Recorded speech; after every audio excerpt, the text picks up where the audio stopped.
So here parked in our warehouse is my 2019 Civic Type R in Champ White. We have a lot of different parts on here. Some of them are our own brand and some of them are other brands like PRL, Cassell Designs, Radium Engineering, Voltex, Advan GT wheels. I think some Mugen replica taillights that I got. Moving on, let me go to the engine, show you guys what's going on under here. Doing this one-handed. Okay, so going on to the engine. This is where we make 484 horsepower on about 29 pounds of boost on 91 octane. We have our PRL intake, the race MAF, the race and the Honda MAF sensor. We got PRL charge pipes, PRL intercooler. This is the black one. I think this one was PLM, this one. I think it's because PRL was out of stock at the time, so I just shoved this one on from PLM, which is fine. It works. It's stainless steel. Radium catch can. Port injection. I don't know if you can see the radium port injection. We have 8 injectors in here, so we were always worried about running out of fuel. And one interesting part about port injection is that I found out the Honda fuel pump upgrade technically is going to be better than port injections for those of you guys that are curious. So we found out while dynoing that one, we didn't come close to running out of fuel because we were on 91 octane instead of what everybody likes to run, like E50, basically flex fuel. And first, honestly, I just particularly didn't want to use any flex fuel. So I just wanted to stay on 91 octane and try to max out the horsepower as best I can. So underneath the valve cover, you can't see, but we do have our Belade Sports camshafts, which this is our Belade Sports coilovers. I can show you that in a little bit when I go down to the suspension. This is our Vicari USA titanium hood prop. You can't really see right here, but this is a PRL P700 turbo. So compliments from Patrick, which he gave me a good deal on it so I could test. I did that in a YouTube video back to back against the Mitsubishi Stage 2 is what I had before. This is right here. If you saw that little red light right there, that is it's called split second.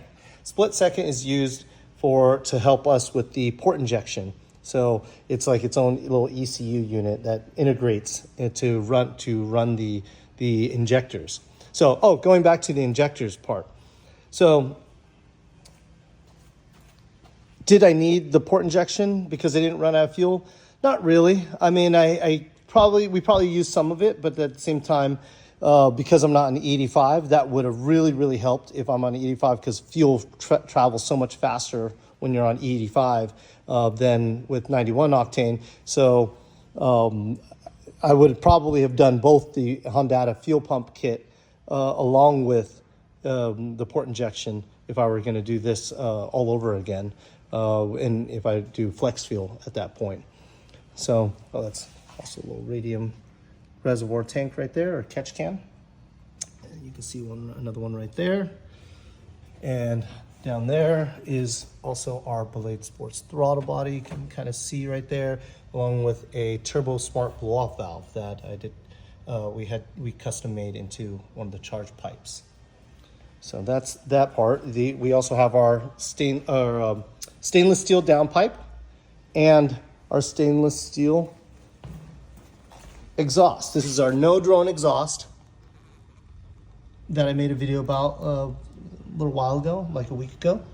And then also you can see carbon fiber right here, the carbon fiber kit. That is it's a replica of the Mugen lip kit that never came in carbon fiber. You can see right here.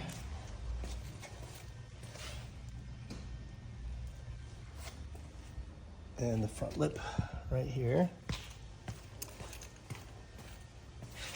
And then also are these, the front bumper ducts from Cassell Designs.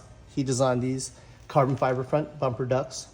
This is our Belade Sports grill, our front grill, so that way we can have more airflow going to the radiator, because we always had running problems with overheating at the racetrack. So over here are my Advan GTs. These are 18 by 9.5 plus 35. This is a 362 millimeter two-piece floating rotor disc, along with our 6-piston caliper that is based off of the Brembo GTS caliper. So you can see right there. In the back, I'm running a 330 millimeter two-piece rotor. This one, we use a bracket that pulls back the caliper, and then we run our two-piece 330 millimeter rotor, which is about 1 inch larger than the stock rotor. Voltex Type 1 wing. I like this wing a lot, to be honest, on this car. I think this car, I like it better than the Mugen style wing. Inside we have our Belade Sports harness bar. This is what we use to be able to tie our harnesses if we run at the racetrack. I only did one side because I typically don't ever have a passenger for the racetrack. So I have a 4-point harness right there for the racetrack. This guy's right here. Keep them red.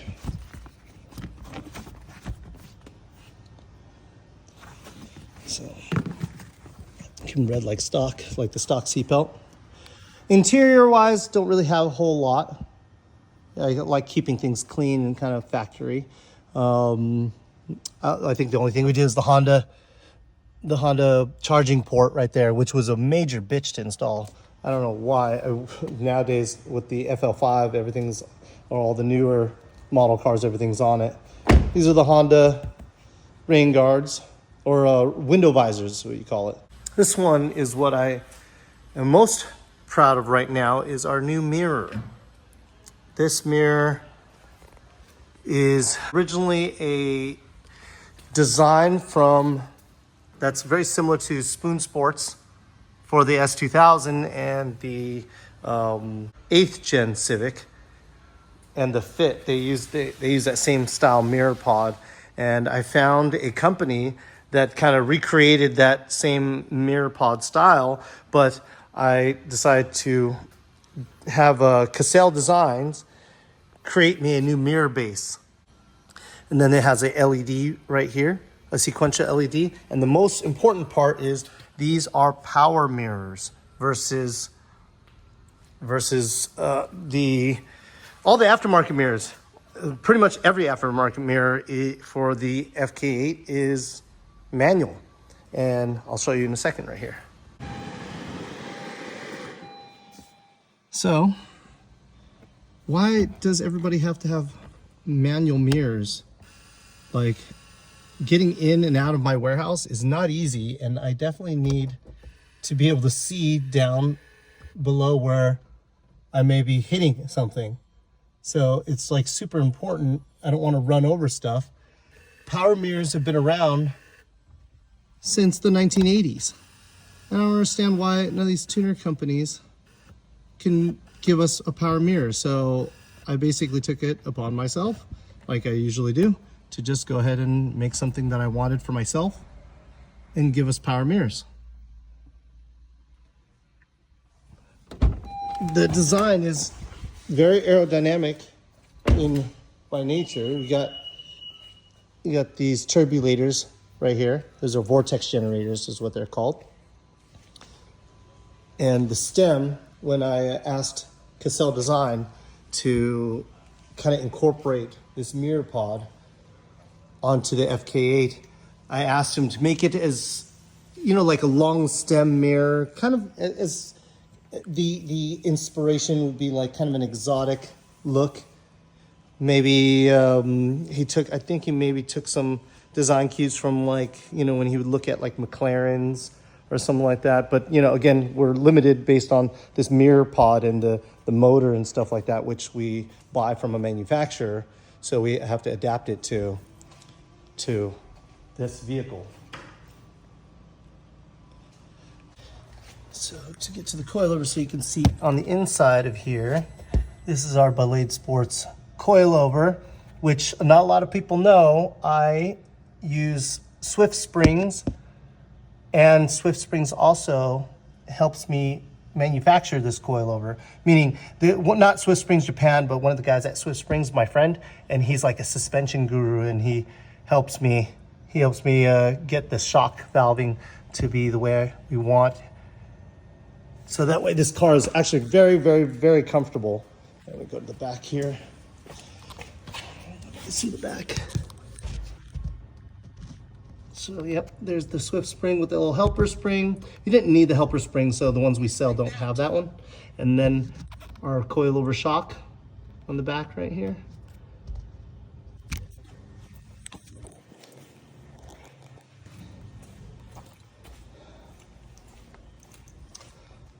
What else can I talk about when it comes to this car? I mean, I try to keep everything very, very simplistic when it came to this car. I didn't want to overdo it. I wanted to keep the car a street car. It's not a race car. Just basic mods, good tires, good wheels, good brake system, and just chip off little bits and pieces here wherever I felt like we can make it like a decent improvement. You know, whether it's aesthetically or whether it was for functionality. These over fender covers, sorry, the paint is not that great. I used a body shop that I'm really not happy with, and they charged me a grip too, and I'm really, really angry about it. But they didn't match the championship white very well, so I apologize. But this was from Cassell Designs as well. He helped us with that. And no dash lights with the coilovers. I used the HKS canceller for that one. So let's see.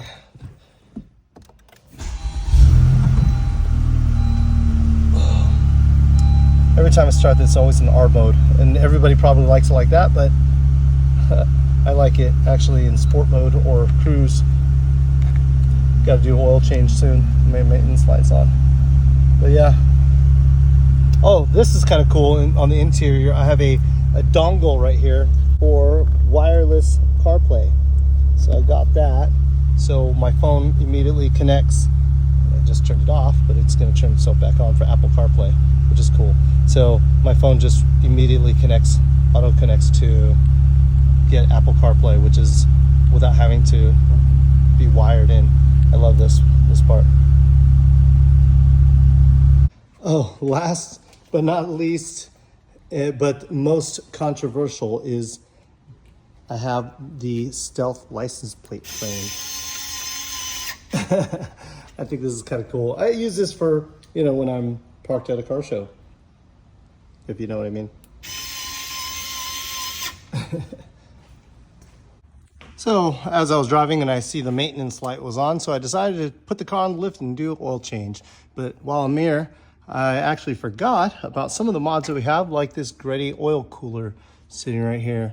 And you could see it behind here and in there. That's where the oil cooler is.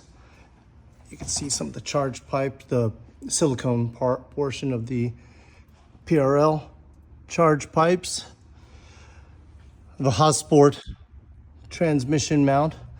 I also have an oil leak from the rear main seal that is really, really upsetting because I only have about 20,000 miles on my car and can't take it to Honda because the car is so modded, they'll bone me over on my warranty, which is probably about up right now anyways.